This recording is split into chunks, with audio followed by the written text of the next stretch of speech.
안녕하세요. 저는 이혼할 뻔한 위기를 겪었다 겨우 가정을 지키고 있는 한 남자의 아내입니다. 저는 한 사건으로 인해 여전히 이혼을 염두에 두며 살고 있는데요. 그나마 남편의 진실된 행동 때문에 남편이 저지른 실수에 대해서 큰 마음 먹고 용서하고 있는 상황이에요. 이혼까지 가게 된 결정적인 계기는 남편의 선택이 맞지만 그 선택을 강요한 시댁 때문에 제가 이혼을 보류 중이라고 해야 정확한 설명이지 않을까 싶네요. 아이가 있어서 차마 과감한 결정을 못하고 고민만 하며 살아가고 있거든요. 복잡한 제 사연 좀 듣고 가주시겠습니까? 저는 섬에서 학교를 다녔습니다. 저와 남편의 인연은 중학교 동창으로 시작되어 다 큰 성인이 될 때까지 길게 만나온 사이였어요. 주위에서는 당연히 저희 둘을 이미 결혼할 사이로 보고 대했습니다. 저희가 서로 사랑하는 마음에서 장기간 연애를 해온 것도 있지만 주위에서까지 그렇게 봐주니 남편 옆에는 내가, 제 옆에는 남편이 있는 게 더욱 당연한 존재가 되어버렸고 저희도 모르게 무언가를 시도하거나 구매할 때 등 서로를 당연하게 찾는 경우에 적응되어 갔죠.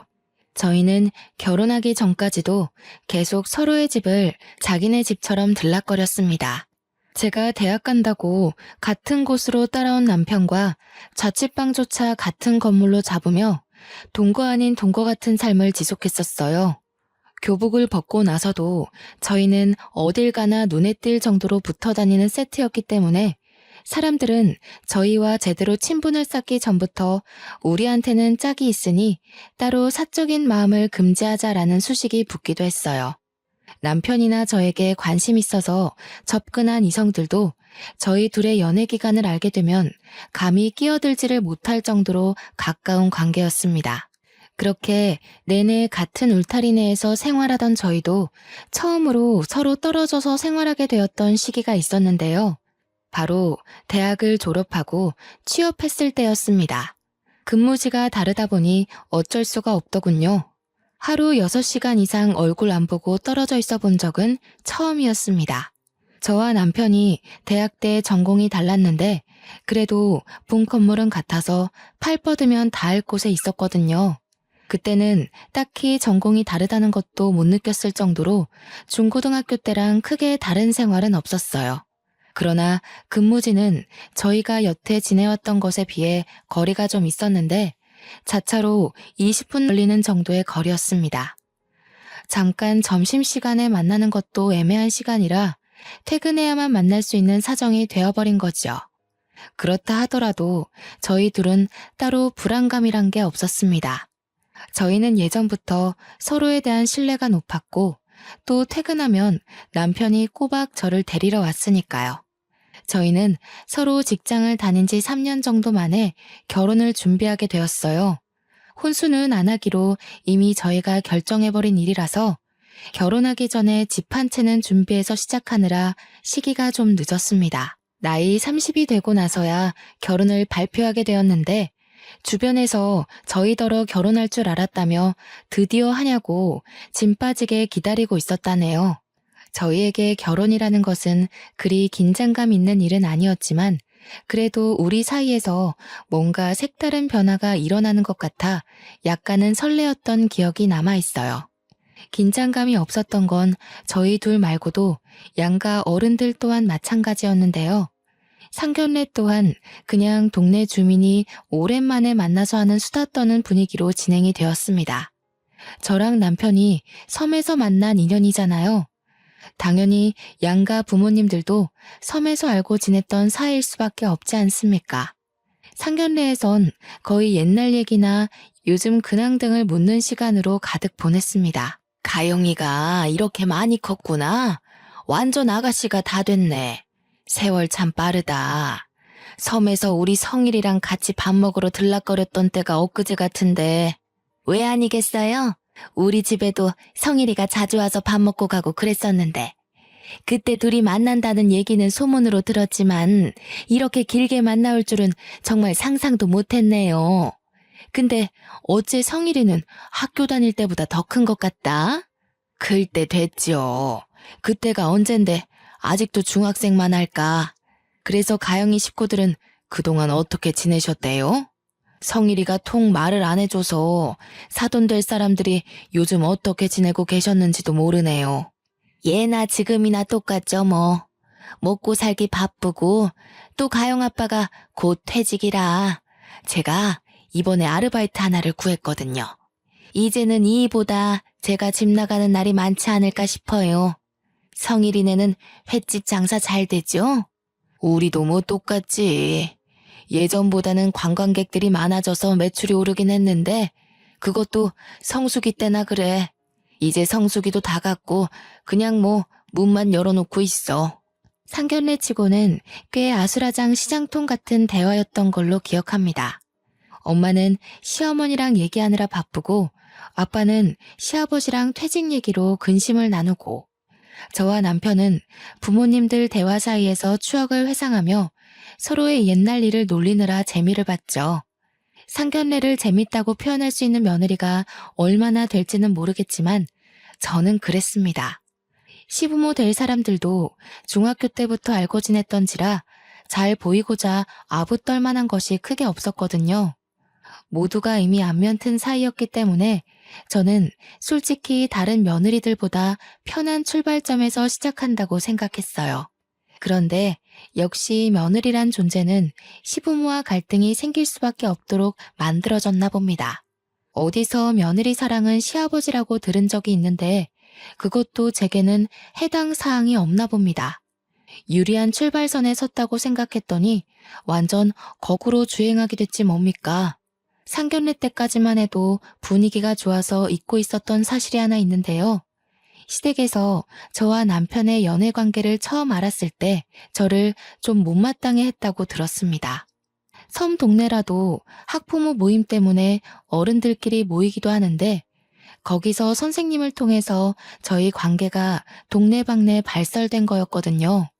남편이 저를 먼저 좋아했고 졸졸 따라다녀서 시작된 만남이었어요.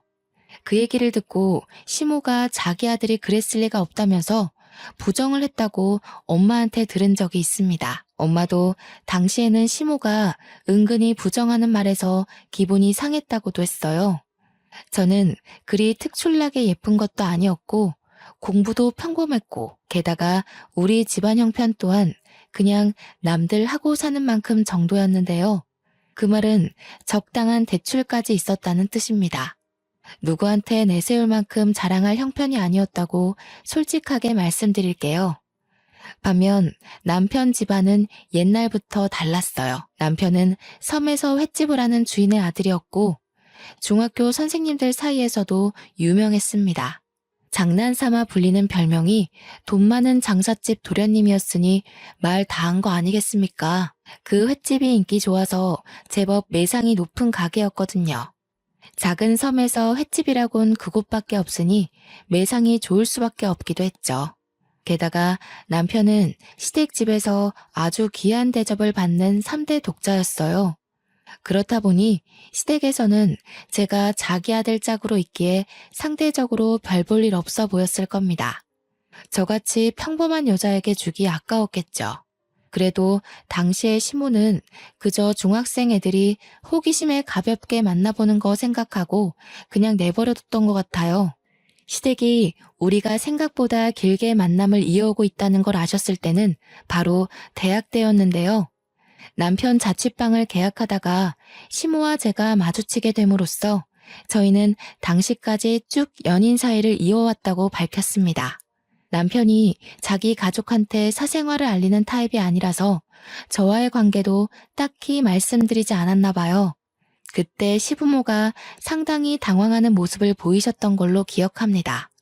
남들이 저희를 당연하게 생각하는 것처럼 시댁도 저희가 그만큼 길게 이어온 관계를 감히 손대지 못하고 결국 결혼을 수긍하는 쪽으로 체념한 게 아닌가 싶습니다. 어떤 모양으로 이루어졌건 저희 둘의 결혼은 방지턱 하나 없이 무난히 통과되었고요. 신혼여행을 다녀오고 나서 금방 일상으로 복귀를 했습니다. 결혼 전부터 서로의 집에 너무 들락날락했던지라 딱히 동거를 하게 되었다는 특별한 느낌 같은 건 따로 없었어요. 서로에게 그만큼 당연한 존재였으니까요. 그렇게 기혼녀가 된 지 2년 차를 넘겼을 때쯤이었습니다. 뱃속에는 아이가 자리 잡았는데요. 인생에서 정말 중요한 시점이라고 생각했던 때에 하필 남편이 일을 그만두고 시댁 횟집을 물려받겠다는 소리를 하지 뭡니까? 나도 자기만 두고 가는 거 걱정돼. 그렇지만 부모님 건강이 안 좋아지셔서 그렇다고 3대째 내려오는 횟집을 문 닫을 수는 없잖아. 부모님도 계속 내가 물려받길 원하시고. 그러니까 왜 하필 지금이야? 그럼 섬으로 들어간다는 얘기잖아. 자기가 거기서 살면 나랑 우리 아이는? 아빠가 버젓이 있는데 아빠 없는 것처럼 키우라고? 무슨 그런 소리를 해. 나도 자기랑 같이 가고 싶어서 고민 많이 해봤어. 그런데 섬에는 보건소밖에 없으니까 혹시라도 일 생기면 병원 가기가 불편하잖아. 아무리 생각해봐도 나만 들어가는 게 맞는 것 같더라고. 나 혼자서 애 키우라는 거네. 장사하면 휴일 내는 것도 어려울 텐데 올 수 있는 건 맞아? 이 말은 그냥 나랑 별거 하자고 통보하는 거나 마찬가지잖아. 아니라니깐. 일주일에 이틀 시간 빼서 주기적으로 올 거야. 나도 가기 싫은데 부모님이 당장 손이 부족하다니까 급해서 어쩔 수가 없어. 이해 좀 해주라. 저는 웬만하면 남편의 의견을 수용하는 편입니다. 그러나 그날만큼은 쉽게 허락하지 못하겠더라고요. 가게 사정이 급한 거 알겠지만 다른 방법을 찾을 순 없었나 싶으면서 남편이 미운 겁니다.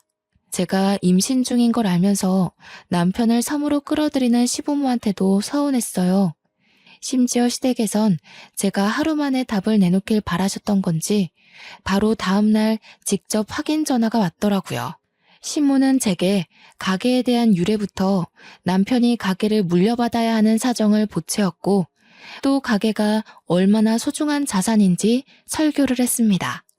그 전화를 1시간 넘게 들고 있었던 것 같아요. 결국 저는 이 제안을 허락할 수밖에 없었죠. 시모의 생각이 옳아서라기보단 시모가 고집을 꺾을 생각이 없어 보였기 때문입니다. 시모 얘기를 듣다 보니 느낀 건데 어머님은 제게 의논을 하고자 연락을 한 것이 아니라 통보를 하기 위해서 연락을 해온 거더군요. 그래도 제 뱃속의 아이를 자신의 손주라고 생각하긴 했나 봅니다. 남편이 섬으로 들어가는 대신 기간은 제가 출산을 하고 나서로 합의 봐줬어요. 남편이 아니었다면 서러워서 출산 과정에 우울증이 왔을지도 모르겠네요. 남편은 미안함 때문인지 저를 극진히도 보살펴 주었습니다. 원래도 배려가 많은 사람이긴 했다만 떠나기 전까지 유난히 제게 맞춰주고 어르고 달래주었죠. 덕분에 제법 안정된 마음으로 무사히 출산을 할 수 있게 되었습니다. 그리고 남편은 떠나버렸어요. 미혼일 때는 다른 근무지에서 일하더라도 하루 한 번 꼭 만났던 사이였는데 이렇게 장기간 떨어져 있어 보는 건 또 처음이었습니다. 결혼하고 부부가 된 그 당시 저는 남편과의 관계에 대해 큰 공허함을 느꼈어요. 생활비는 남편이 꼬박 보내줘서 제가 육아휴직 들어갔더라도 경제 부분에선 문제되는 게 없었습니다. 그래도 남편이 하루에 한 번은 꼭 영상통화를 걸어줬어요. 시모 말대로 장사가 제법 바쁜가 보더라고요. 아이를 보는 남편의 얼굴이 갈수록 수척해지는 듯 했습니다. 많이 힘들어? 자기 갈수록 얼굴이 안 좋아지는 것 같아. 간지 1달밖에 안 됐는데 왜 이렇게 살이 빠졌어? 밥은 제대로 챙겨 먹고 있는 거야? 그럼 잘 챙겨 먹고 있어. 바빠서 그렇지 뭐. 그래도 우리 보물이 보니까 힘이 난다. 보물아, 아빠가 돈 많이 벌어서 좋은 거 많이 해줄게. 건강하게만 자라줘. 보물이는 제 아이의 태명입니다. 첫 임신 소식을 들었을 때 남편이 보물을 얻은 기분이라고 해서 짓게 된 태명이었죠. 멀리 떨어져 있더라도 남편의 노력 덕분에 저는 적적한 마음과 우울감을 견딜 수 있었는데요. 그래서 남편이 자리를 잡기만 한다면 다시 저희 가정이 제가 꿈꿔왔던 가족의 모습으로 이어질 거라고 봤어요. 허나 뜻밖인 곳에서 문제가 되기 시작했는데요. 바로 남편의 방문 빈도였습니다.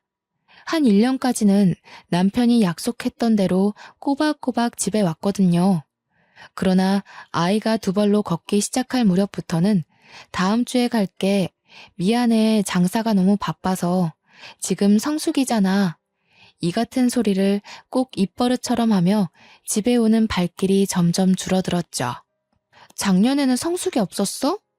작년이랑 올해랑 당신 태도가 너무 다르잖아. 나 서운해지려고 그래. 당신 바빠서 재촉하고 싶지 않은데 애한테는 지금 되게 중요한 시기야. 의사도 부모랑 상호 신뢰관계가 중요하다고 그랬어. 정말 미안해. 나도 최대한 시간 빼서 가보려고 하는데 부모님만 두고 일 빼기엔 그만한 여유가 안 돼. 자기가 이해 좀 해줘.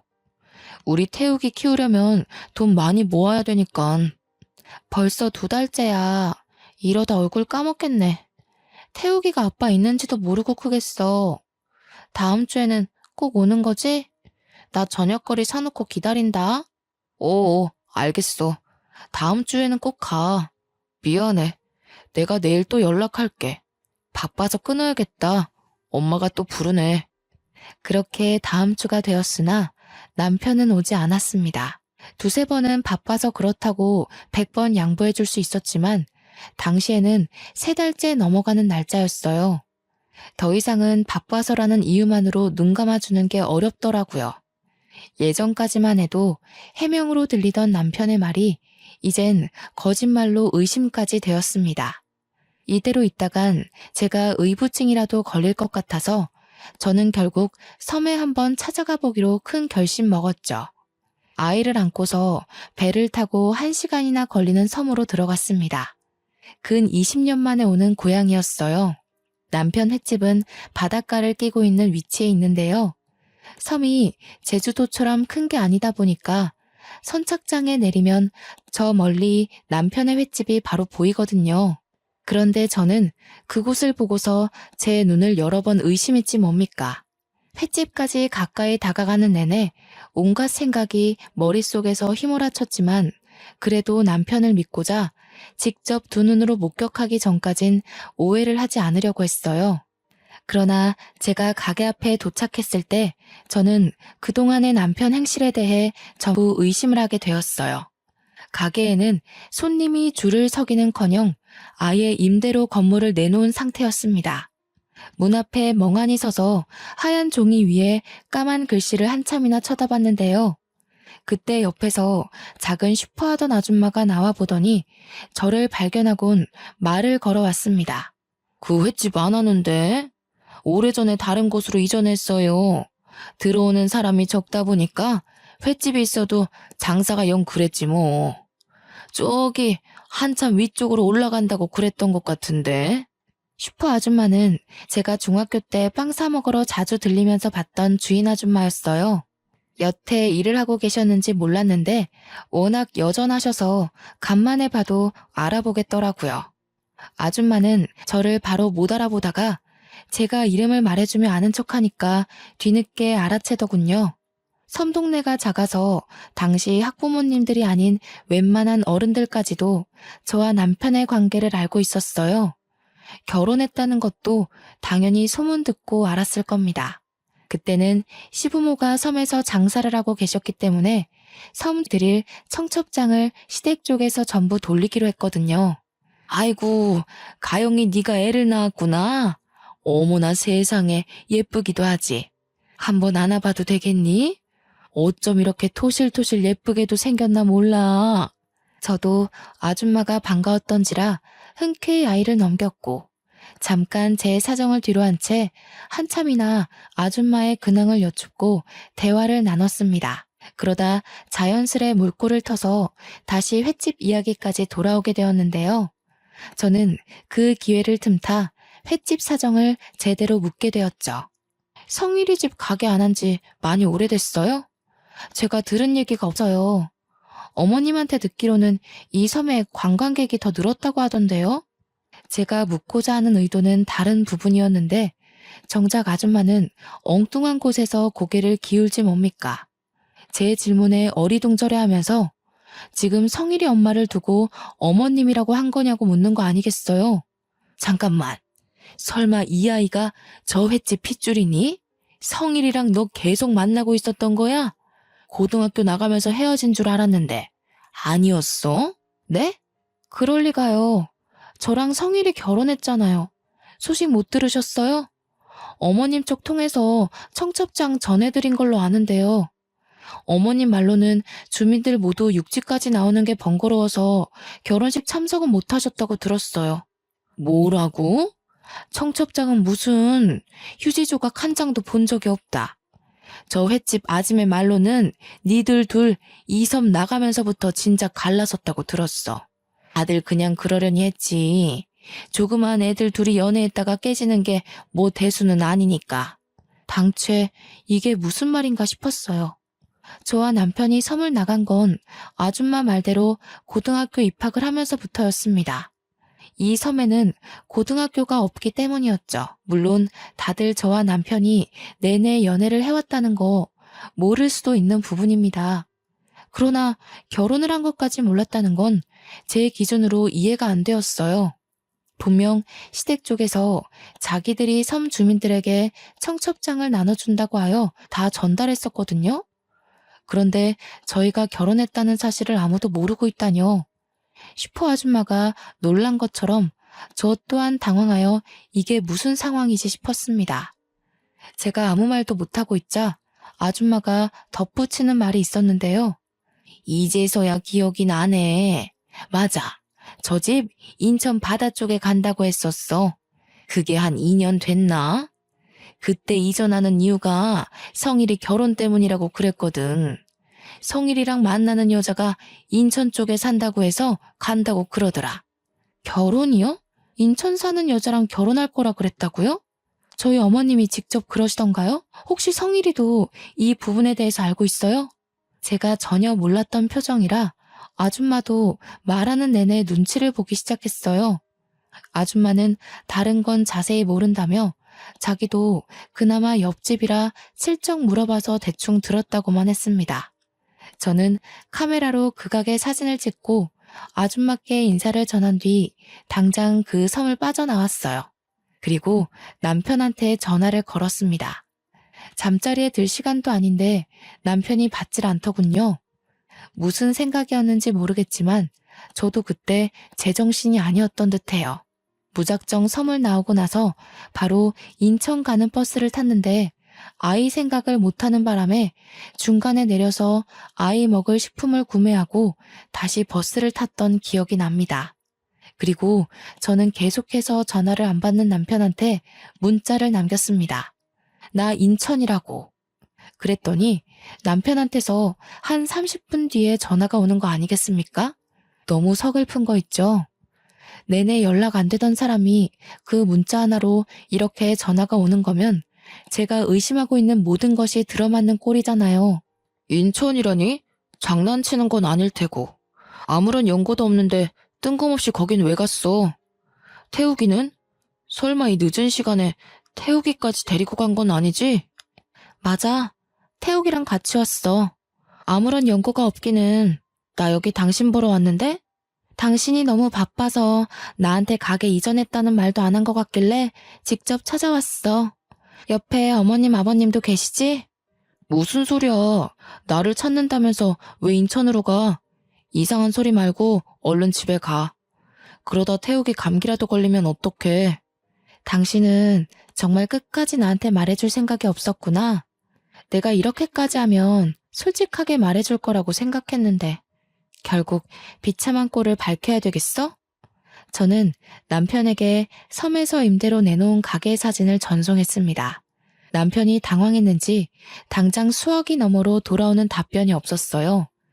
몇 분을 정적이 오간 후 남편이 제 위치를 묻더니 당장 차를 끌고 터미널로 데리러 오더군요. 남편이 정말로 인천에서 나타나자 저는 2번의 절망을 하고 말았습니다. 결혼할 여자가 인천 사람이라 인천으로 가게를 이전했다는 그 말, 정말 그 슈퍼 아줌마가 해준 말이 진실이라는 거잖아요. 제게 허겁지겁 뛰어오는 남편을 보자마자 저는 싸대기를 날려버렸습니다. 네가 어떻게 이럴 수가 있어? 너는 안 그럴 줄 알았어. 20년을 만났는데 내가 아는 너는 다른 남자랑 다를 줄 알았다고. 결국 너도 바람이었니? 언제부터였어? 어머님이 내가 마음에 안 드니까 기어코 새 며느리라도 들이신 거야? 아니, 가영아, 내 말 좀 들어봐. 오해야. 네가 어디서 뭘 들었는지 모르겠는데 다 오해야. 내가 설명할 테니까 우선 차에 타자. 너 추워서 얼굴도 빨개졌네. 태우기도 이러다 감기 걸려. 가증스러워. 오해는 무슨 오해? 네가 인천에 있으면서도 나한테 입번긋 안 한 것 자체부터가 다 진실이잖아. 내가 어디까지 확인해야 모든 걸 말해줄래? 정말 갈 때까지 가보자는 거야? 가영아, 네가 오해할 만하다는 거 알아. 그렇지만 정말 오해가 맞아. 일단 여기서 이러지 말고 추우니까 방부터 잡자. 네가 묻는 거 하나도 빠짐없이 다 말해줄게. 이혼해. 너랑 만나온 기간이 아깝다고 내 아이 아빠 없는 자식으로 클지 모른다고 해서 지옥이 불보듯 뻔한 이 길을 가고 싶지 않아. 나 벌써부터 지치거든? 그만 조용히 갈라서자. 뭐라고? 무슨 이혼이야. 우리가 왜 이혼을 해? 네가 생각하는 그런 거 아니라니까.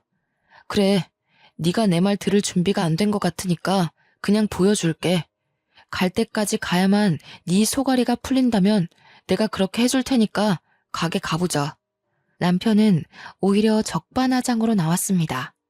아니긴 뭐가 아니라는 건지 왜 저보다 더 억울해하는지 모르겠네요. 그러면서 남편은 여기서 그만하고 갈라서기엔 억울해 미치겠으니 제가 납득할 수 있도록 다 보여주겠다는 겁니다. 그때만 해도 저는 남편에게 서운한 감정밖에 없었습니다. 이미 들통나버린 거 차라리 무릎 꿇고 싹싹 빌기라도 할 것이지 끝까지 변명만 하는 모습에 정말 실망하고 말았죠. 갈 때까지 가보자는 남편의 완강한 의사 표현 때문에 저도 인천까지 온 김에 시부모의 뻔뻔한 해명이라도 들어봐야겠다고 생각했어요.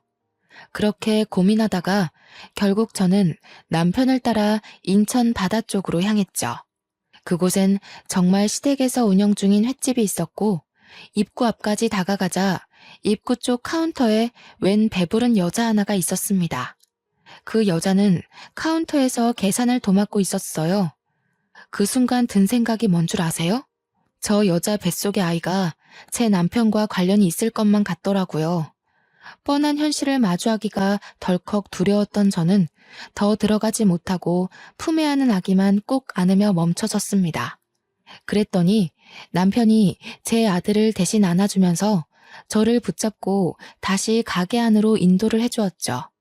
시모는 제가 손님인 줄 알고 인사를 하다가도 저인 걸 확인하자마자 들고 있던 물병 쟁반을 놓쳤어요. 몇 없는 손님들이 놀라서 시선이 집중되더군요. 가영이 네가 여기로 어떻게... 성일이 이 자식이 네가 기어코 며느리를 끌고 온 거냐? 엄마가 상황 정리될 때까지 기다리라고 했지? 어머님, 저를 앞에 두고도 그런 말씀을 하시는 거세요? 어머님께서 어떻게 이러실 수가 있어요. 제가 그렇게 마음에 안 드셨으면 진작에 이 결혼 반대하셨어야죠. 조용히 못해? 어디 남의 장사집에 와서 행패니? 남들 보기에 불성사납다. 장사 끝나고 얘기하게 저기 뒷방에 들어가 있어라. 미진아, 너도 오늘은 그만하고 퇴근해봐. 애 건강에 안 좋을라. 아니에요, 어머님. 곧 마감인걸요. 저는 괜찮으니까 마감까지 마치고 갈게요. 그런데 성일 오빠, 정말 오빠가 데려온 거예요? 왜요? 미진이 너가 신경 쓸 일 아니다. 미안하구나. 괜히 이런 정신없는 상황 겪게 해서. 오늘은 좀 일찍 마감하는 게 좋겠다. 이 이후로 손님 받지 말거라. 시모는 제게 별다른 해명을 시도조차 하지 않았습니다. 카운터에 있던 상간녀도 제가 직접 찾아오니 꽤 놀란 눈치였어요. 설마 싶었는데 정말 제 남편이랑 관련 있는 여자인가 보더라고요. 상간녀가 남편에게 많이 의지한 듯한 말투로 묻는데 남편은 그 여자를 거들떠도 안 봤습니다. 제 앞이라 표정 관리하는 거겠죠. 그 모습마저 어처구니가 없어서 남편이 더 꼴보기 싫더라고요. 그래서 남편 품에 있는 제 아들을 빼앗듯 데려왔습니다. 당신이 어떻게 살고 있었는지 충분히 알겠어. 고작 이런 거 보여주려고 그렇게 억울해했니? 도대체 내가 이 상황에서 이혼 말고 할 수 있는 게 뭐라고 생각하는데? 끝까지 들어줘. 이왕 이렇게 된 거 당신이 좀 놀라더라도 난 오히려 잘 됐다고 봐. 나도 피해자고 내가 여전히 사랑하는 여자는 너야. 엄마가 멋대로 인공수정시킨 저 여자애 해결하느라 널 신경 못 썼어. 여기까지 오게 해서 미안해. 이건 저도 못 들은 말이라서 놀랐습니다. 그 뒤로도 남편이 하는 말들은 가히 충격적이었는데요. 남편 집에 먼 팔촌 되는 친척에서 며느리로 들어왔다는 여자가 있었는데 그 여자의 남편이 난임이라 아이 갖기 어려웠대요. 그래서 제 남편한테 정자기증을 원했다는 겁니다. 저와 남편은 혹시 몰라서 20대 때 나란히 정자와 난자를 냉동 보관했었어요. 당연히 가족들의 동의를 구하고서 진행했던 일이라 식구들 모두 그 사실을 알고 있었죠. 그걸 기억하고 있던 시모가 남편한테 그 냉동 정자를 달라고 했다는 거 아니겠어요? 남편은 어처구니 없는 제안에 완강하게 거절을 했으나 시모가 너무 사정을 했고 그 상간녀까지 찾아와서 울고불고 비는 바람에 할 수 없이 허락을 했다고 합니다. 시모가 왜 그렇게 그 팔촌 며느리에게 신경을 썼냐 하면 며느리 집안이 또한 장사꾼 집안이라고 하더군요. 시댁과 똑같이 횟집을 하는 곳이래요. 이미 인천에서 자리매김하고 있는 가게라서 매출이 시댁보다 월등하다고 들었습니다. 정자기증을 너무 사정하며 빌길래 남편은 허락하는 대신에 그걸 빌미로 절대 문제되지 않게 해달라고 당부했다고 해요. 그런데 상간녀가 자기 남편이랑 잘못되면서부터 제 남편한테 찾아와 매달리는 실정이라고 되었다고 하네요. 뱃속의 아이가 제 남편의 씨니까 남편과 살겠다고 살림을 차릴 작정으로 온 것이죠. 그 일의 시작이 바로 제가 임신을 했을 때였어요. 남편이 갑자기 섬에 들어가겠다고 했었잖아요. 그때부터 시댁에서 남편을 달달 볶은 것 같더라고요. 혹시라도 이 얘기가 제 귀에 들어갈까봐 남편 혼자 해결하려고 했다는데 제가 여기서 남편의 말까지 의심하기엔 들어맞는 상황이 너무 많았어요. 시끄럽다. 네가 생각 없이 결혼만 안 했어도 이 사단까진 안 났을 거 아니냐. 다 듣기 싫으니까 뒷방 들어가던지 서울까지 태워다 주고 오던지 네가 알아서 해라. 태우개미한테도 내가 별다른 할 말은 없다. 솔직히 우리는 장사에 도움되는 며느리가 필요해. 네가 소송을 하더라도 위자료 얼마든지 내줄 테니 내 아들 앞길은 그만 막거라. 엄마, 무슨 말을 그렇게 심하게 해. 으로 판 벌어지게 안 한다고 약속했잖아. 가영이한테 피해가는 일 없게 하는 조건으로 내가 여기 붙어있는 거야. 이제 와서 이러면 나도 더 이상 합의 안 봐. 합의 안 보면 이미 미진이 뱃속에는 네 아이가 살아 숨쉬고 있어. 저 가여운 애를 아빠 없는 자식으로 만들 셈이니? 그놈의 애정 타령은 어릴 때나 했던 걸로 충분하다. 누가 네 미래에 도움될 배우자인지 똑똑히 생각해. 못 들어주겠네요. 듣기 거북해서 더는 이 자리에 있고 싶지도 않아요. 제 눈에는 둘 다 용서할 수 없는 건 똑같거든요. 그걸 달라고 사정하는 어머님이나 달라고 한다고 끝내 허락해주시나 똑같아.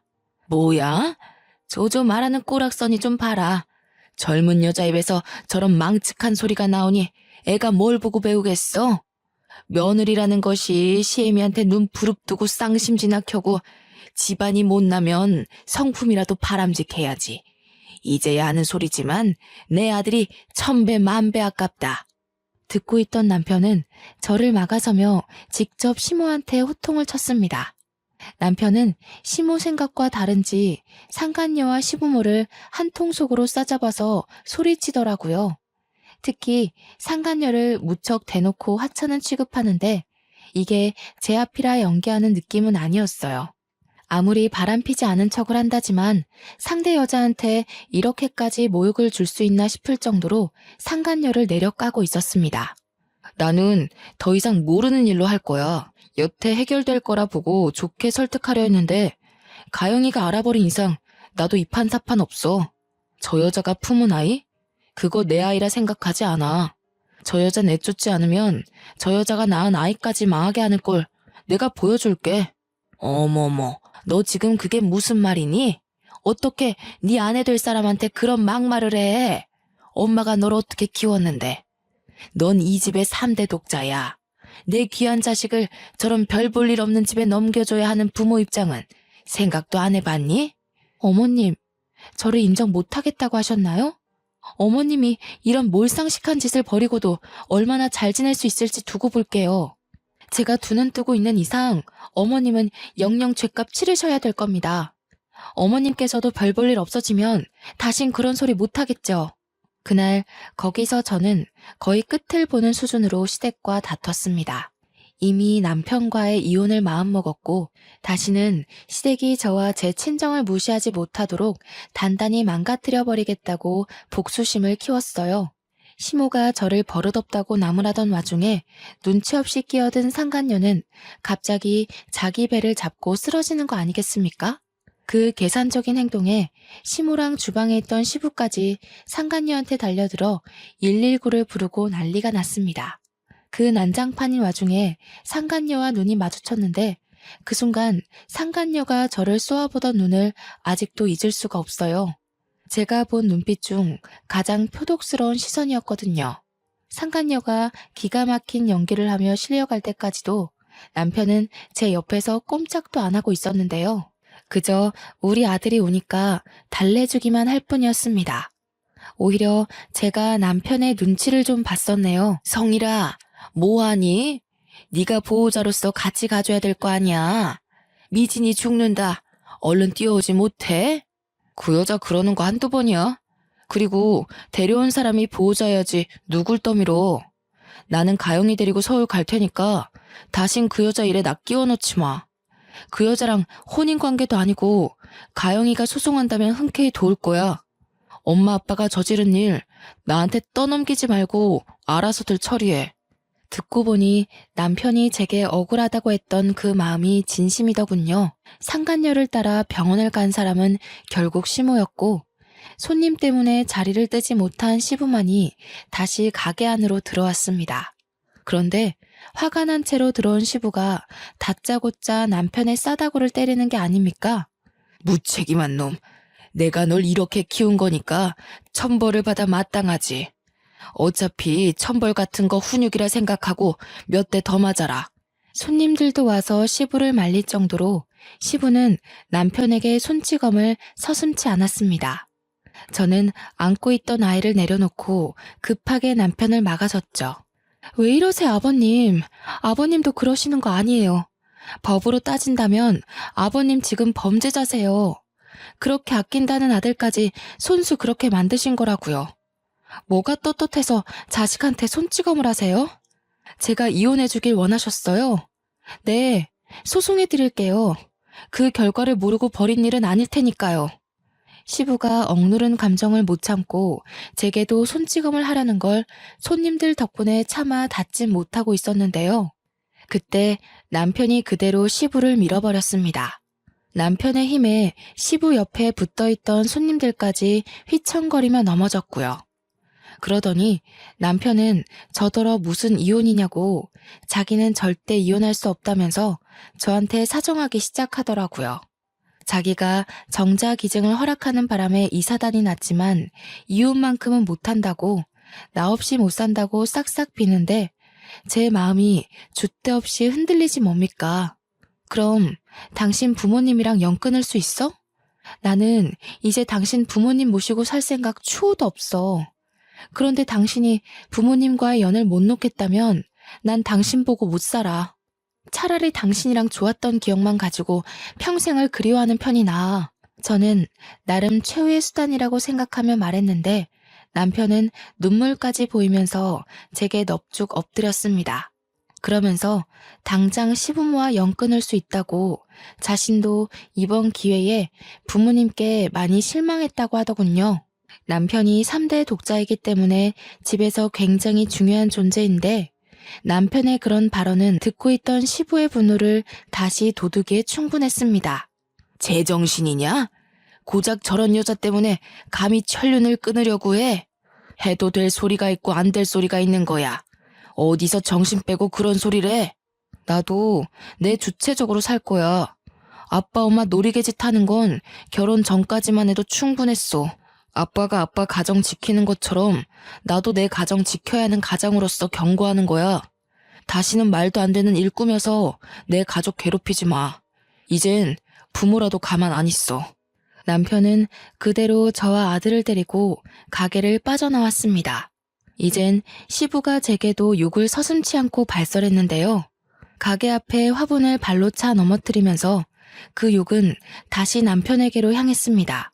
그렇게 시댁과의 인연은 정말 끊어졌어요. 그날 이후로 본 적이 없습니다. 남편과 집으로 돌아가서 소송 준비를 같이 했는데 저는 솔직히 그때까지도 남편을 향한 의심을 놓지 못했습니다. 다른 여자 품에 남편의 씨가 있는 걸 두 눈으로 똑똑히 봤기에 남편이 현재 제 곁에 있다고 하더라도 안심이 안 되더라고요. 제가 이혼을 계속 염두에 두고 있다는 걸 남편도 알고 있었습니다. 그래서 남편은 하루에 한 번씩 자기 전 제게 사죄를 해요. 또 남편은 정말 시댁과 연을 끊었는데요. 시댁이 찾아올 수 없도록 이사까지 준비를 하더군요. 그러면서 자신의 실수가 맞다고 매일같이 자책하며 반성하는 태도를 보이고 있어요. 그렇기 때문에 현재까지 더는 의심사는 행동을 하진 않습니다. 예전 연애 때처럼 제 옆에 딱 붙어서 자신의 일거수일투족을 알아서 보여주고 있죠. 그런 과정에서 손수 시댁과 상간녀를 고소하는 남편을 보며 저는 아직 이혼을 보류 중에 있네요. 남편이 다시 제가 알던 그의 모습으로 돌아온 것 같거든요. 이건 좀 나중에 듣게 된 사실인데 시댁에선 그 상간녀를 어쩌지 못해 거두었다고 하더라고요. 혹여나 그 여자 배에서 태어나는 남편의 씨가 아들은 아닐까 하며 지켜봤다고 합니다. 그러나 딸인 걸 알고 바로 내쫓았대요. 그 때문인지 시모한테서 가끔 문자가 오는데 역시 아들 씨가 아까운 집이라 그런지 제 아들을 탐내면서 그제야 슬슬 꼬리 내리는 거 아니겠어요? 문자 내용 보니까 소송 비용을 대느라 인천의 가게 문도 닫은 것 같았어요. 또다시 섬으로 들어간다는 소식을 전해왔습니다. 제가 남편한테 그 문자를 보여줬더니 남편이 저더러 시달리게 해서 미안하다고 당장 번호 바꾸자고 하대요. 그래서 번호까지 바꾸는 바람에 시댁 소식을 못 들은 지는 벌써 반개월이 지났습니다. 남편이 시시각각 제게 모든 걸 밝히고 보여줘서 아는데 남편 또한 시부모에게 받은 연락이 없었어요. 남편을 향한 신뢰가 회복이 되기까지 긴 기간이 걸리겠지만 그래도 한편으로는 남편이 걱정되더라고요. 천륜인데 그리 쉽게 끊어버려서 남모르게 소가리를 하고 있는 건 아닌가 하고요. 물어봐도 남편은 내내 괜찮다고만 합니다. 물론 저라고 다시 시부모를 모시고 싶은 생각은 없습니다. 여전히 시부모가 꾸민 짓이 가슴 한가운데 박혀 있으니까요. 그런데 남편 때문에 갈수록 고민이 되네요. 낳아주신 부모님이 훗날 죽었는지 살았는지도 모르게 이리 지내도록 내버려 두는 것이 과연 옳은 일일까요? 행여나 제가 시부모와 같은 천벌 받을 짓을 하고 있는지도 모르겠어요. 아마 시부모 쪽에서는 남편과 연이 끊긴 것만으로도 지옥 속에서 살고 계실 겁니다. 그 기간을 얼마나 두고 보게 될지는 모르겠지만 남편 하는 걸 봐서 미래에 대해 계속 고민해 봐야 될 것 같네요. 그래서 현재는 이사 온 집에 적응하느라 과거 일에 대한 상처를 꽤나 빨리 회복 중에 있습니다. 남편은 여전히 제게 잘하고 있고 제 아들에게도 훌륭한 아빠 역할을 해내고 있어요. 횟집을 그만뒀기 때문에 다른 일을 알아봐야 하는데 남편이 하는 말이 집에서 보고 배운 비법으로 매장 하나를 차릴 계획이라고 하더군요. 사업 계획을 들어봤는데 젊은 세대 감성에 맞춘 초반 매장을 구상 중이었어요. 저더러 함께 부부 가게 한번 차려보자고 하네요. 아마 저도 휴직 중인 회사에 사표를 내고 남편과 함께 더 가까운 미래를 그려나갈지도 모르겠습니다. 언젠가는 남편과 시댁과의 관계에 대해서 좀 더 명확하게 정의 내릴 날이 오겠지만 그 전까지는 굳이 들춰서 서로한테 상처되지 않도록 외면하고 있을까 합니다. 저를 위해 과감한 선택을 한 남편한테도 정신적 지지를 많이 해줘야겠어요. 그때의 일이 정말 어쩔 수 없었다는 남편의 진심을 차차 이해해가고 있거든요. 다 남편의 한결같은 마음과 노력 때문이 아닌가 싶습니다.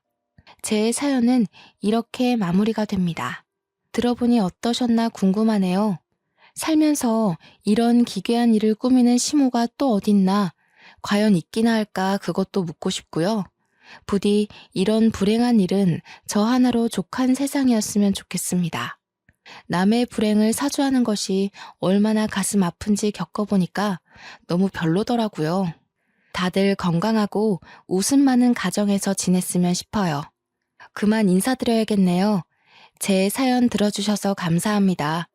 모두가 무탈한 한 해를 보낼 수 있도록 진심으로 기원합니다.